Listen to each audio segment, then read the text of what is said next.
Halo teman-teman, apa kabar semua? Kembali lagi bersama kami di Zero Family yang akan merangkum alur cerita film The Drop yang rilis tahun 2014. Film ini bercerita tentang transaksi uang haram pembunuhan yang tak tersentuh oleh polisi. Yuk, tonton sampai selesai.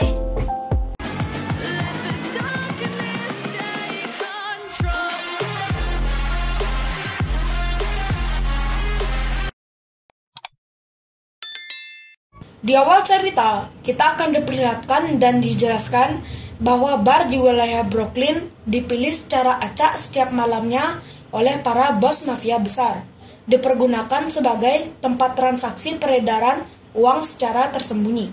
Kali ini, kita akan diceritakan salah satu bar yang mereka sebut Drop Bar. Bar ini dipergunakan sebagai penyimpanan uang kotor seluruh kota. Kenapa bisa dibilang Drop Bar? Drop bar sama istilahnya sebagai drop point, yang artinya adalah titik tempat pengambilan uang kotor yang sudah terkumpul dari seluruh kota. Pemilik bar ini bernama Marv, namun diambil alih oleh bos mafia yang bernama Kafka, dan seorang bartender yang bekerja di drop bar bernama Bob. Yuk lanjut. Terlihat di sana, beberapa pelanggan sedang merayakan 10 tahun kematian teman dekat mereka yang bernama Richie, yang diberi masing-masing satu sloki gratis. Namun, Marv tidak suka, dan Marv pun menyuruh Bob untuk menagih hutang kepada beberapa pelanggan di bar tersebut. Setelah bar tutup, Bob pun pulang ke rumahnya, namun di tengah jalan dia mendengar suara rintihan anjing. Benar saja, ada anjing di tong sampah yang sedang terluka. Di situ, dia bertemu dengan Nadia. Karena anjing itu berada di tong sampah rumah Nadia, Nadia pun menyuruh Bob membawa anjing itu masuk ke rumah Nadia. Nadia pun berusaha mengobati luka pada anjing tersebut. Lalu, harus memutuskan siapa yang akan mengadopsi anjing malang tersebut. Bob meminta waktu untuk memikirkannya, karena Bob sibuk bekerja. Di tempat kerja Bob pun sempat menanyakan tentang Nadia dan anjing itu ke Marv. Marv menjawab tak tahu tentang Nadia dan menyuruh Bob merawat anjing itu. Setelah itu, ada 2 orang di luar yang berencana akan merampok drop bar. Setelah drop bar tutup dan para pelanggan pulang, 2 perampok tersebut pun beraksi dan membuat Radi pingsan terlebih dahulu. Radi adalah pegawai paruh waktu di drop bar, dan drop bar pun dirampok. Namun, Bob melihat ciri-ciri perampok, yaitu memakai arloji mati di tangan kanannya secara terbalik. Lalu, detektif Torres pun menginterogasi Bob, menanyakan tentang ciri-ciri perampok tersebut. Dan Bob pun menjelaskan ciri-cirinya adalah arloji mati di jam 6.15 dengan cara pakainya terbalik. Dan polisi pun mencurigai drop bar sebagai perputaran uang secara ilegal, dan Bob menjawab tidak. Dan Marv kesal kepada Bob karena sudah menjelaskan ciri-ciri perampok kepada detektif. Ada apakah sebenarnya? Apakah Marv ada sangkut pautnya dengan perampokan $5.000 di drop bar ini? Yuk kita lanjut. Keesokan paginya, Bob pun pergi ke gereja. Setelah itu, dia pergi ke rumah Nadia untuk mengadopsi anjing yang akan diberi nama Rako. Dan Bob pun meminta tolong ke Nadia untuk ikut membeli perlengkapan Rako di pet shop. Setelah Bob mengantarkan Nadia pulang, ternyata ada seseorang yang mengawasi mereka. Setelah Bob membawa Rako ke rumahnya, dia pun kembali bekerja di bar. Saat dia menyingkirkan salju di belakang bar, Kafka datang untuk meminta pertanggungjawaban uang yang dirampok harus segera dikembalikan. Jika tidak, Marv, Bob, dan kerabat dekat mereka akan bernasib seperti yang ada di dalam mobil van ini. Lalu, detektif Torres pun bertemu dengan temannya di jalanan, yang membicarakan tentang perampokan di drop bar dan membicarakan tentang kehebatan Umarov, yaitu bos mafia yang kebal hukum, dan sekarang diwarisi oleh Kafka, anaknya. Singkat cerita, Marv pun mendatangi si perampok yang bernama Fitzy, menanyakan uang hasil rampokannya ternyata dibawa oleh saudara Fitzy yang bernama Bray. Ternyata, dalang dari perampokan di drop bar adalah Marv, dan dia pun akan merencanakan perampokan lagi saat uang haram sudah terkumpul di drop bar. Scene pun berpindah ke Bob yang sedang melatih Rako di taman. Lalu, Nadia yang sedang jogging pun menghampiri Bob, bahwa dia menawarkan jasa sebagai pengasuh Rako, dan Bob pun menerima tawaran Nadia. Scene pun berpindah ke Marv dan kakaknya yang bernama Boti, yang sedang membicarakan tentang ke Eropa dan ayah mereka yang berada di panti jompo dan memerlukan biaya panti dan pengobatan ayahnya yang sudah tua, kemungkinan hampir meninggal. Nah, itu sebabnya Marv merencanakan perampokan di drop bar, karena dia perlu uang, karena kakak Marv sudah pensiun.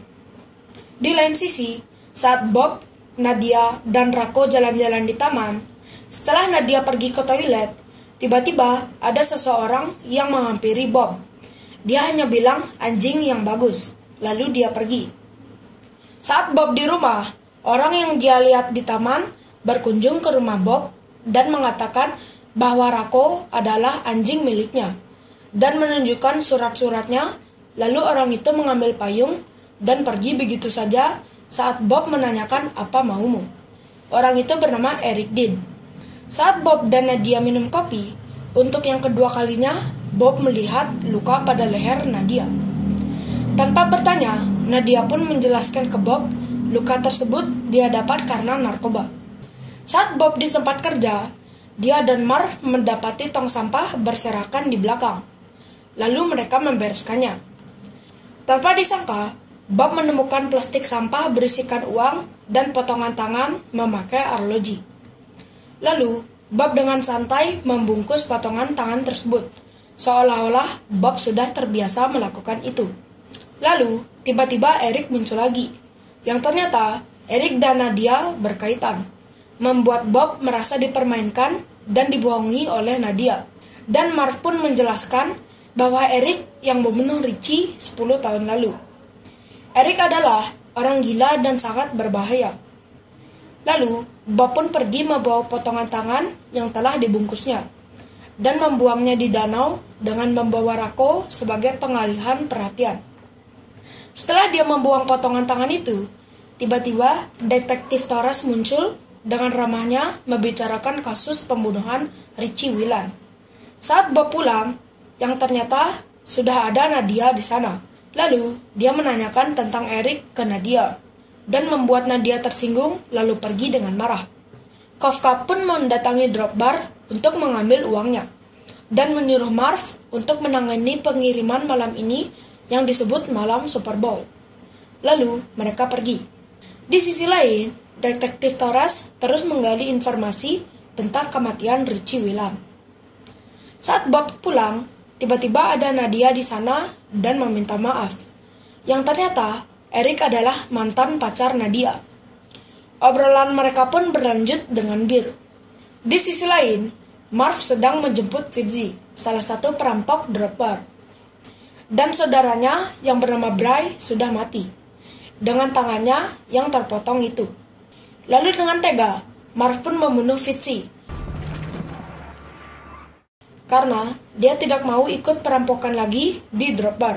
Tujuan mereka dibunuh agar mereka tidak buka mulut bahwa dalang perampokan adalah Marv. Di sisi lain, sepulangnya Bob dari mengantarkan Nadia, tiba-tiba dia melihat di dalam rumahnya ada payung yang dipinjam oleh Eric. Keesokan harinya, Marv pun mengajak Eric kerjasama untuk perampokan drop bar. Di sisi lain, Detektif Torres merasa kaget saat ditunjukkan psikologi Eric Deed oleh teman kerjanya. Scene pun berpindah ke Bob yang sedang berkunjung ke rumah Eric untuk mempertanyakan masalah Rako. Dan Eric pun menuntut $10.000 untuk Rako agar disiapkan di rumah Bob besok jam 10 pagi. Karena Marv sulit dihubungi, Bob pun mampir ke rumah Marv untuk membicarakan hari penting besok karena drop bar akan menjadi tempat terkumpulnya uang haram yang disebut malam Super Bowl. Namun, Marv mengatakan kurang enak badan. Bob pun sudah mengetahui semuanya dan memperingati Marv agar tidak berbuat nekat. Lalu, Bob pun pulang dan ke ruang bawah tanahnya untuk mengambil uang $10.000.